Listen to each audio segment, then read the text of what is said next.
Wednesday, June 29th, marked 15 years since the first iPhone went on sale.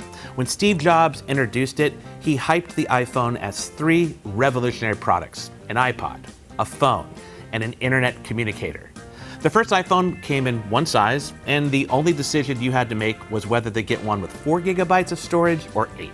At the time, the idea of carrying an iPhone instead of a flip phone and an iPod was enough to convince many people to buy one. For others like me, the iPhone's main appeal was the touchscreen, which seemed unreal. It seemed futuristic. 15 years later, Apple sells 8 different models of the iPhone, 5 of which have launched in the past 10 months. The iPhone is available in an array of colors, sizes, finishes, and storage options that now top out at 1 terabyte. And while the screen is where most of the magic happens, it's no longer the main appeal of the iPhone. In fact, in 2022, the true appeal of the iPhone has hardly anything to do with the hardware. For better or worse, the iPhone has become home to our photos, music, conversations, ideas, games, identity, work, social media, shopping, keys, and money. Let me explain.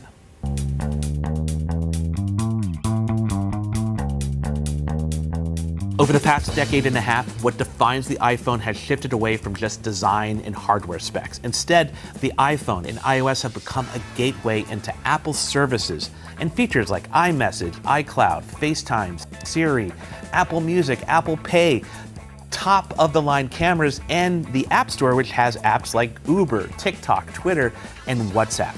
In 2022, the iPhone continues to extend beyond its slim metal and glass chassis into the world around us. It's the backbone for products like the Apple Watch and AirPods, and will likely play a role in future Apple products like rumored AR glasses. It also serves as a foundation for Apple's digital services, which have become an increasingly important factor that differentiates the iPhone from competing mobile devices. For example, Find My, which started out as the Find My iPhone tool in 2010, has grown into a network for finding Apple devices and pretty much anything you can attach one of Apple's tiny AirTags.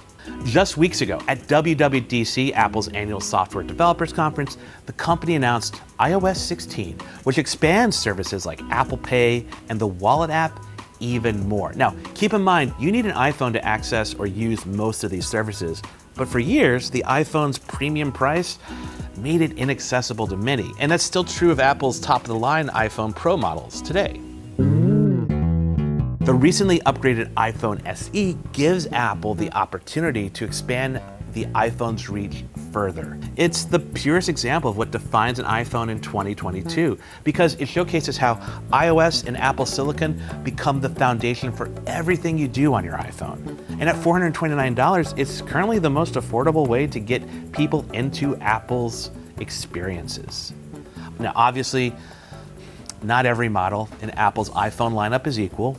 More expensive phones like the iPhone 13 Pro come with a contemporary design, a high refresh rate display, larger camera sensors, and tools like the U1 ultra-wideband chip and LiDAR. These extra perks mean you can use your iPhone in more ways. For example, if you have the right car, you can unlock it and start it with your iPhone. Of course, all this growth has consequences. Antitrust concerns over the App Store and mobile payments, debates about screen time, Apple's contentious dealings with the FBI, criticism that all these services are part of a strategy to lock people into Apple's ecosystem, and more recently, privacy questions over AirTags are just some of the concerns that have grown alongside the iPhone's meteoric success. There are even questions as to whether Apple can launch another product that is even half as successful as the iPhone. And yet, over 15 years, the iPhone has become ubiquitous and helped Apple become a nearly $3 trillion company. And now, I want to hear from you. What do you think about the iPhone turning 15? Also, we're doing these videos every week about Apple stuff. Let us know what you'd like to see us cover. Last, do all the YouTube things, like it, subscribe it, hit that bell.